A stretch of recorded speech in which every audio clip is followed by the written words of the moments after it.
एक ऐसा आइलैंड जहाँ इतना खजाना छिपा है कि पूरी दुनिया की गरीबी खत्म हो सकती है, लेकिन वहाँ बिछे ट्रैप्स इतने खतरनाक हैं कि आज तक कोई जिंदा लौट नहीं पाया। कहानी शुरू होती है इंडोनेशिया के एक सुनसान आइलैंड से, जहाँ गैंगस्टर्स की एक टीम किसी बड़ी खोज के बाद जश्न मना रही होती है। जंगल के अंदर उन्हें कुछ बेहद पुरानी और कीमती चीजें मिली हैं, जिनकी ब्लैक मार्केट में भारी कीमत मिल सकती है, और यही सोचकर वो सब खुश है। तभी उनमें से एक आदमी अकेले साइड में चला जाता है, लेकिन अचानक उसकी नजर जमीन पर पड़े एक अजीब से लोहे के मास्क पर पड़ती है। वो रुक जाता है, सोच में पड़ जाता है, क्योंकि ऐसा मास्क इस दौर का नहीं हो सकता। जिज्ञासा बढ़ती है और वो थोड़ा आगे बढ़ता है। कुछ ही दूरी पर उसे पत्थरों के बीच एक छोटी सी सुरंग दिखती है। बिना किसी को बताए वो अंदर घुस जाता है। उसे लगता है कि असली खजाना यहीं छिपा है और वो उसे अकेले ही हासिल करना चाहता है, लेकिन अंदर जाते ही उसकी सोच बदल जाती है। बाहर से छोटी दिखने वाली ये जगह अंदर से एक विशाल गुफा में बदल जाती है। अलग अलग चैम्बर्स, जैसे किसी ने इसे प्लान करके बनाया हो। वो एक कदम आगे बढ़ाता है और अचानक जमीन उसके नीचे से धंसने लगती है। उसे संभलने का मौका भी नहीं मिलता। उसका पैर नीचे फंस जाता है और उसकी चीख गुफा में गूंज जाती है।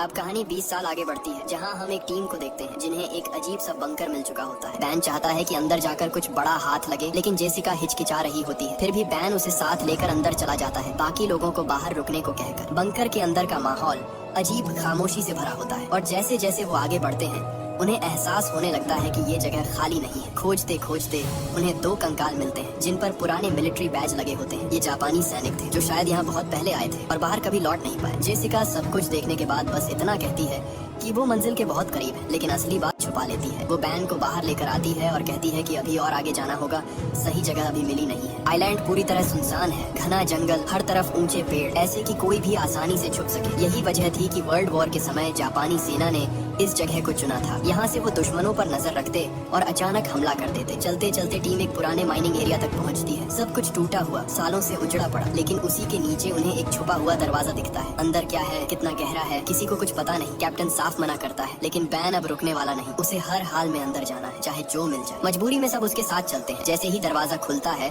और वो अंदर जाने को तैयार होते हैं, ऊपर से अचानक गोलियां चलने लगती हैं। सब कुछ सेकंड्स में बदल जाता है। अफरा तफरी मच जाती है। सब जान बचाने के लिए अंदर भागते हैं। कैप्टन के सोल्जर्स कवर दे रहे होते हैं, क्योंकि इस वक्त सबसे जरूरी है बैन और जेसिका को जिंदा रखना। तभी एक ग्रेनेड अंदर फेंका जाता है। धमाका इतना तेज होता है कि एंट्रेंस ही उड़ जाता है। एक सोल्जर बाकी लोगों को बचाते हुए वहीं दब जाता है। माइनिंग एरिया आधा ढह चुका होता है और अब सब अंदर फंस चुके हैं। सबसे बड़ा सवाल ये है, उनकी लोकेशन बाहर वालों को पता कैसे चली। कुछ देर बाद सब होश में आते हैं। चारों तरफ घायल लोग पड़े हैं। एक सोल्जर आखिरी सांसें ले रहा होता है। माहौल भारी हो चुका है और अब जवाब चाहिए। तभी बैन सच बताता है, सालों पहले उसके पिता भी इस आइलैंड पर आए थे। उनका मानना था कि यहाँ बेहिसाब खजाना छुपा है, लेकिन वो कभी उसे ढूंढ नहीं पाए। ये राज सिर्फ बैन और जेसिका जानते थे, और यही वजह थी कि वो यहाँ तक पहुँचे। अब साफ हो जाता है, बाहर वाले गैंगस्टर्स भी इसी खजाने के पीछे हैं। कैप्टन का गुस्सा फूट पड़ता है। उसे लगता है कि ये सब बैन की वजह से हुआ। एक आदमी की लालच में उसका सोल्जर मर गया। वो फैसला करता है कि अब वो यहाँ और नहीं रुकेगा, लेकिन अब जाना आसान नहीं है। वापसी का रास्ता पत्थरों के नीचे दब चुका है, और अब इस अंधेरे जाल से बाहर निकलने के लिए उन्हें कोई नया रास्ता ढूंढना ही पड़ेगा। कैप्टन और सोल्जर्स आगे बढ़कर चारों तरफ रास्ता ढूंढने लगते हैं। तभी सामने एक संकरा सा रास्ता दिखता है। ऊपर से ये बस एक छोटी गुफा लगती है, लेकिन जैसे ही वो नीचे उतरने लगते हैं, सच्चाई सामने आती है। ये तो सिर्फ शुरुआत थी। अंदर एक विशाल बंकर छुपा हुआ था। सब लोग डरते हुए पीछे पीछे चलते हैं। सीढ़ियाँ उतरकर वो एक पुराने लकड़ी के पुल पर पहुँचते हैं। पल भर को लगता है कि ये टूट जाएगा, लेकिन जैसे ही कदम रखते हैं पूरा पुल हिलता भी नहीं, और तभी बिना किसी वजह के आसपास की लाइट्स खुद ब खुद जल उठती हैं। कैप्टन तुरंत सबको रुकने का इशारा करता है। उसे शक हो जाता है, इतने साल पुरानी जगह में ये लाइट्स कैसे चालू हो सकती हैं। दीवारों पर जापानी झंडे लगे होते हैं। साफ दिख रहा है कि ये सब वर्ल्ड वॉर के द्वार का है, लेकिन अगर सब कुछ इतना पुराना है तो फिर यहाँ अभी भी क्या जिंदा है। अब हर कदम संभल कर बढ़ाया जाता है। कैप्टन धीरे धीरे पुल पार करता है और पूरी टीम एक बड़े से चैम्बर में पहुंच जाती है। ये जगह किसी स्टोर रूम जैसी लगती है। चारों तरफ दवाइयाँ, अजीब मास्क जो आम लोगों के लिए नहीं बनाए गए। सब कुछ देखकर लगता है यहाँ कुछ खतरनाक एक्सपेरिमेंट होते थे। थोड़ी तलाश में उन्हें फोटोज और डॉक्यूमेंट्स मिलते हैं, और सच्चाई और भी डरावनी निकलती है। ये जगह कैदियों पर किए गए एक्सपेरिमेंट्स का अड्डा थी। टॉर्चर, टेस्ट, हर वो चीज जो इंसानियत से परे हो। अब मामला सिर्फ खजाने का नहीं रहा। कैप्टन को यकीन नहीं होता कि इतनी बड़ी जगह सिर्फ खजाना छुपाने के लिए बनाई गई होगी। उसे लगने लगता है कि बैन और जेसिका कुछ छुपा रहे हैं, और शायद ये पूरी कहानी वैसी नहीं है जैसी दिखाई जा रही है। वो साफ मना कर देता है, अब वो इस खेल का हिस्सा नहीं बनेगा। एक सोल्जर बाहर पहरा दे रहा होता है। सब कुछ शांत है, लेकिन अचानक उसे महसूस होता है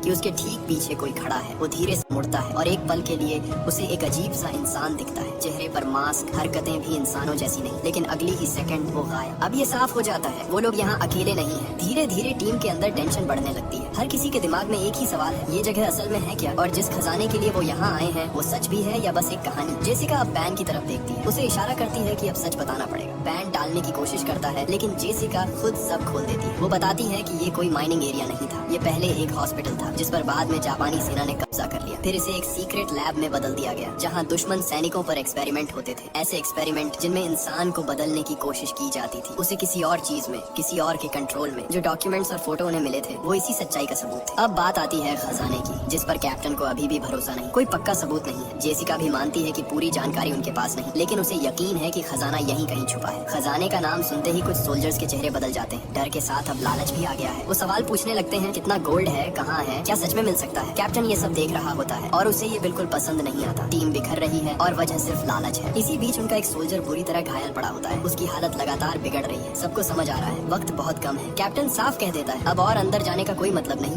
पहले बाहर निकलने का रास्ता ढूंढना होगा। वो एक सोल्जर को साथ लेता है और बाकी सबको स्टोर रूम में रुकने का आदेश देता है ताकि कोई और खतरे में न पड़े। लेकिन बैन को ये मंजूर नहीं। उसके लिए यहाँ से निकलना नहीं, खजाना ढूंढना सबसे बड़ा मकसद है। वो चाहता है कि सबसे पहले वही उसे पाए, क्योंकि इस पूरे मिशन में उसने ही सबसे ज्यादा पैसा लगाया है और अब वो खाली हाथ लौटने वाला नहीं। इसी बीच फैसला होता है कि कैप्टन और जेसिका यहीं रुककर घायल सोल्जर जॉन के साथ रहेंगे, जबकि बैन अपनी गर्लफ्रेंड और बाकी सोल्जर्स को लेकर आगे बढ़ जाता है। उसकी चाल साफ बता रही होती है, उसे सिर्फ खजाने की पड़ी है, बाकी सब बाद में। जॉन की हालत बिगड़ती जा रही होती है। इसी दौरान कैप्टन जेसिका से बात करने लगता है। वो अपनी पुरानी जिंदगी के बारे में बताता है, कैसे वो पहले सिर्फ अपने बारे में सोचता था, लड़ाइयाँ लड़ता था, लोगों को मारता था, लेकिन एक वक्त के बाद उसने सब छोड़ दिया। अब वो वैसा इंसान नहीं रहा। जेसिका ये सब सुनकर चुप हो जाती है। माहौल कुछ पल के लिए भारी हो जाता है। उधर बैन और बाकी लोग आगे बढ़ते बढ़ते एक अजीब जगह पर पहुंचते हैं। नीचे की तरफ लोहे की मोटी जालियां लगी होती हैं, जैसे किसी को बंद रखने के लिए बनाई गई हो। पूरा सेटअप देखकर लगता है कि ये कोई अलग ही सेक्शन है जहाँ कुछ और ही होता था। बैन नीचे झांकता है और उसे एक हेलमेट दिखाई देता है जिस पर यूएस आर्मी का निशान बना होता है। अब बात और भी साफ हो जाती है। इस जगह तक सिर्फ वो लोग नहीं पहुँचे थे, उनसे पहले भी कोई यहाँ आया था और शायद वो भी बाहर नहीं निकल पाया। आगे बढ़ते हुए सोल्जर्स को जो मिलता है उससे सारी तस्वीर साफ होने लगती है। हर तरफ एक्सपेरिमेंट का सामान पड़ा होता है, मशीनें, टेबल्स। साफ दिख रहा है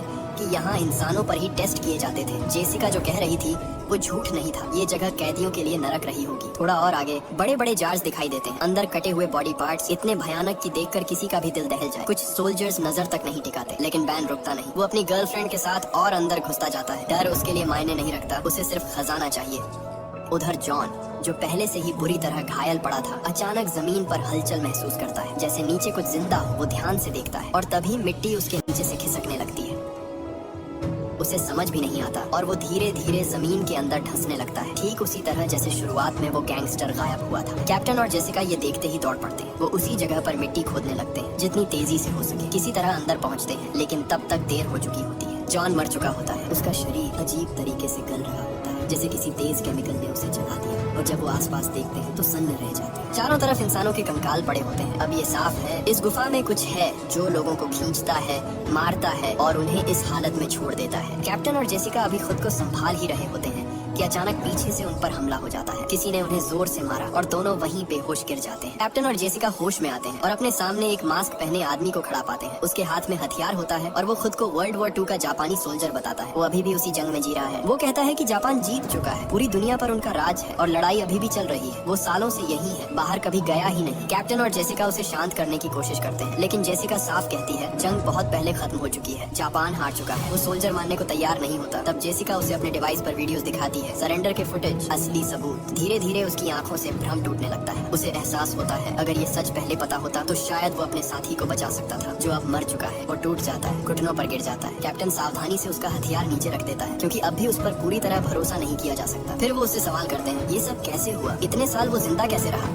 सोल्जर जो बताता है वो और भी डरावना है। जापानी वैज्ञानिकों ने उन पर एक्सपेरिमेंट किए, इंजेक्शन दिए, ये कहकर कि वो कभी बूढ़े नहीं होंगे, हमेशा जवान रहेंगे। लेकिन हकीकत कुछ और थी, वो सब बदल गए। और सबसे खतरनाक बात, बाहर निकलने के रास्ते उन्होंने खुद बंद कर दिए थे। जो थोड़े बहुत रास्ते बचे थे उनका राज्य सिर्फ उन्हीं के पास था। ये सब सुनकर कैप्टन और जेसिका सन्न रह जाते हैं। लेकिन वो सोल्जर यही नहीं रुकता। वो बताता है कि जापानी वैज्ञानिकों का मकसद और भी खतरनाक था। वो ऐसी आर्मी बनाना चाहते थे जो कभी मरे नहीं, ऐसे सोल्जर्स जो मरने के बाद भी उठ खड़े हों और दुश्मनों को खत्म करते रहे। इसीलिए उन्हें यहाँ कैद किया गया, अलग अलग इंजेक्शन दिए गए और धीरे धीरे वो इंसान से कुछ और बनते चले गए। न उन्हें दर्द का फर्क पड़ता, न मौत का। कुछ समय बाद वो फिर से जिंदा हो जाते। ये सुनकर कैप्टन और जेसिका समझ जाते हैं ये जगह सिर्फ एक लैब नहीं थी, ये एक फेल हुआ सपना था जिसने सबको राक्षस बना दिया। वो तुरंत बाहर निकलने का रास्ता पूछते हैं। सोल्जर बताता है पहला रास्ता तो अब बंद हो चुका है, दूसरा है, लेकिन वहाँ जाना सीधा खतरे में कूदना है। उधर बैन और बाकी लोग वापस एंट्रेंस तक पहुँचते हैं, लेकिन रास्ता पत्थरों से पूरी तरह बंद मिलाता है। अब घबराहट बढ़ने लगती है, कोई समझ नहीं पा रहा कि निकले कैसे। तभी अचानक वही डरावना क्रिएचर उन पर हमला कर देता है। वो सीधे बैन पर टूट पड़ता है, उसे गिरा देता है, घायल कर देता है। बाकी सोल्जर्स तुरंत फायरिंग शुरू करते हैं, कई गोलियां उसके सिर में लगती हैं, तब जाकर वो शांत होता है। सब हैरान रह जाते हैं, ये आखिर है क्या? जब वो उसके सिर को ध्यान से देखते हैं तो उस पर अजीब निशान बने होते हैं, जैसे कोई कोड, कोई पहचान। साफ समझ आता है ये भी कभी इंसान था, एक सोल्जर जिस पर एक्सपेरिमेंट किया गया। अब सब कनेक्ट होने लगता है, वही इंजेक्शन जिसने इंसानों को इन खौफनाक चीजों में बदल दिया। उधर जेसिका को आखिरकार एक दूसरा रास्ता मिल जाता है। वो कैप्टन और उस जापानी सोल्जर को लेकर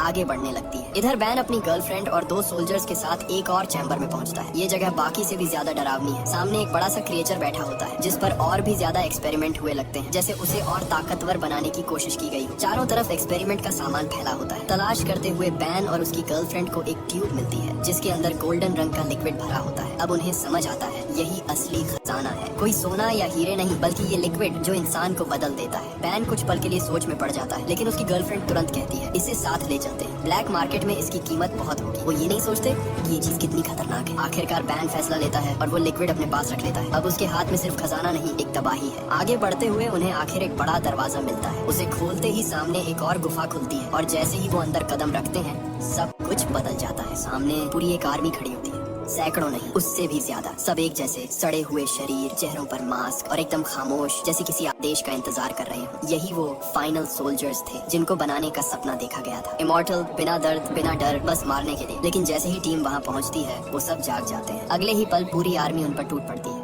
घबराहट में बैन, उसकी गर्लफ्रेंड और बाकी सोल्जर्स पीछे भागते हैं। एक सोल्जर को वो क्रिएचर्स तलवारों से वहीं खत्म कर देते हैं, इतनी तेजी से कि किसी को समझने का मौका भी नहीं मिलता। किसी तरह बचते हुए वो लोग एक चैम्बर में घुसते हैं और नीचे की तरफ भागने लगते हैं। अब लड़ना नामुमकिन है, बस बचना है। भागते भागते वो उसी जगह पहुंचते हैं जहां हर तरफ कंकाल पड़े थे, वही डरावना हिस्सा जहां लोगों को खींचकर मारा जाता था। वहां उन्हें अपने उस घायल सोल्जर की लाश भी मिलती है जो अब सिर्फ एक खाली खोल बन चुका होता है। डर के बावजूद वो रुकते नहीं, आगे बढ़ते जाते हैं। रास्ते उन्हें घुमाते हुए फिर उसी जगह ले आते हैं जहाँ पहले हमला हुआ था। अब साफ हो जाता है पूरी जगह में वो आर्मी फैल चुकी है, हर तरफ शिकार ढूंढ रही है। इसी बीच एक क्रिएचर बैन पर हमला कर देता है, उसे बुरी तरह घायल कर देता है। उसकी हालत बिगड़ने लगती है। उसकी गर्लफ्रेंड घबरा जाती है, उसे लगता है कि बैन मर जाएगा और उसी डर में वो फैसला लेती है जो सब कुछ बदल देता है। वो वही गोल्डन लिक्विड निकालती है और सीधे बैन के शरीर में इंजेक्ट कर देती है। उसे लगता है कि इससे बैन बच जाएगा, लेकिन वो नहीं जानती उसने क्या कर दिया है। उधर इमॉर्टल सोल्जर्स उस जगह तक भी पहुंच जाते हैं जहाँ कैप्टन और जेसिका थे। दोनों किसी तरह भाग निकलते हैं, लेकिन वो जापानी सोल्जर जो पहले से ही बदल चुका था वहीं रुक जाता है। वो सरेंडर कर देता है। लेकिन उन क्रिएचर्स के लिए सरेंडर जैसी कोई चीज नहीं होती। उनके लिए हर इंसान सिर्फ एक शिकार है जिसे खत्म करना है। जैसे जैसे सब आगे बढ़ते हैं, बैन की गर्लफ्रेंड अचानक अपनी ही चाल चली देती है। वो सिर्फ बैन की चिंता कर रही थी और उसे लेकर एक अलग रास्ते में छुप जाती है। लेकिन अब वो बैन पर असर डालता है। जिस लिक्विड का उसने इंजेक्शन लिया था वो धीरे धीरे उसे बदल देता है। कुछ ही देर में बैन आउट ऑफ कंट्रोल हो जाता है और उसी का हाथ उसकी गर्लफ्रेंड पर पड़ जाता है। यह साबित हो गया कि लिक्विड सच में काम करता है। अब वो कैप्टन और बचे हुए सोल्जर को भी पकड़ लेता है और एक एक करके मारना शुरू कर देता है। कैप्टन मर चुका था और बचा सोल्जर अकेले लड़ने की कोशिश करता है, लेकिन इमॉर्टल सोल्जर्स इतनी रणनीति और बुद्धिमत्ता के साथ हमला कर रहे थे कि कोई बच नहीं पाया। अंत में सभी मर जाते हैं सिवाय जेसिका के। जेसिका किसी तरह बाहर निकलने का रास्ता ढूंढ लेती है और पानी के रास्ते